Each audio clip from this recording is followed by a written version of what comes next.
The land in which they lived fell under the domain of a queen who loved to travel and delight in only the most delicious foods.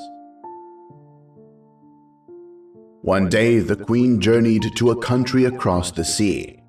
But when she returned, she couldn't hide her sadness.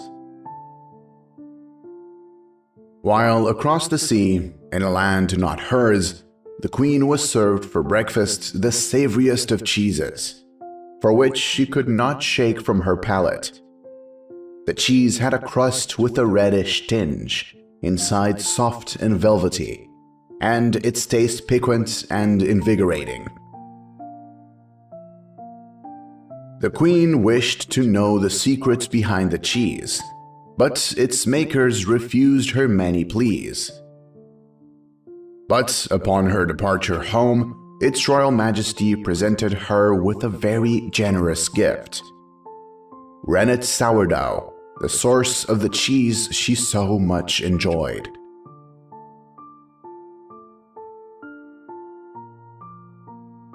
Having sourdough is one thing, but processing cheese is an entirely different thing.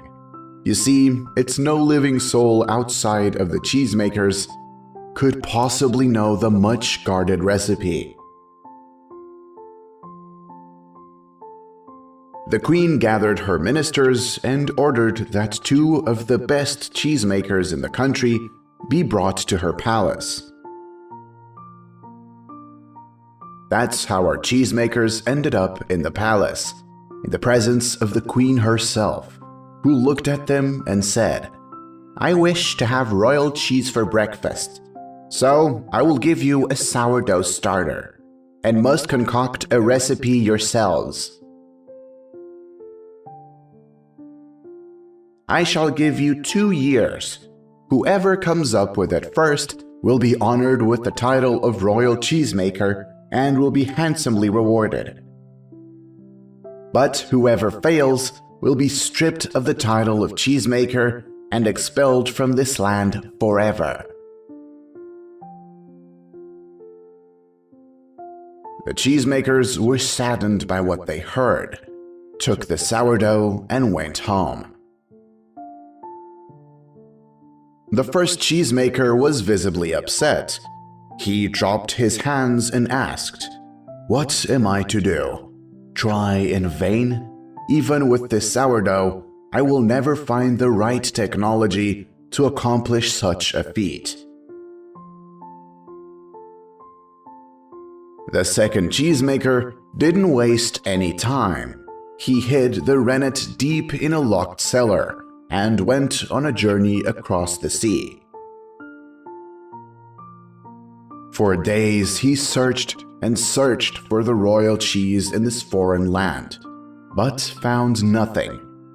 Only kings served it, and the commoners had grown content with simple cheese.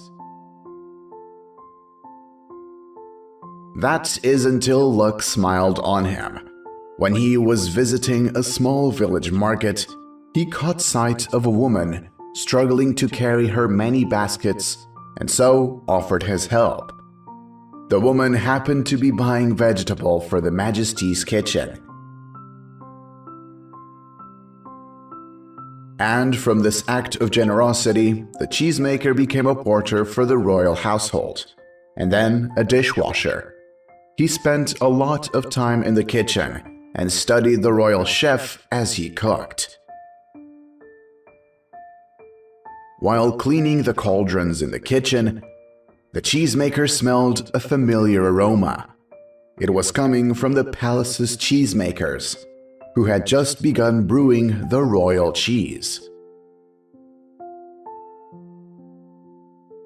He snuck closer to the cheesemakers and observed closer what they were making and how. His observations and they were making and how eventually helped him unravel the secret to the technique. At which point, the happy cheesemaker finally made his way home. Upon his return home, he took the sourdough from the cellar, headed up to the kitchen, and quickly got to work. It took him 7 times before he finally got the cheese right. On the appointed day, he approached the queen and presented her with a rare cheese with a reddish crust and soft as velvet inside. The queen sampled the cheese and, very much pleased, rewarded the royal cheesemaker before banishing the first cheesemaker forever from the land. No matter how difficult the task may seem, persistence and perseverance are the main ingredients for success.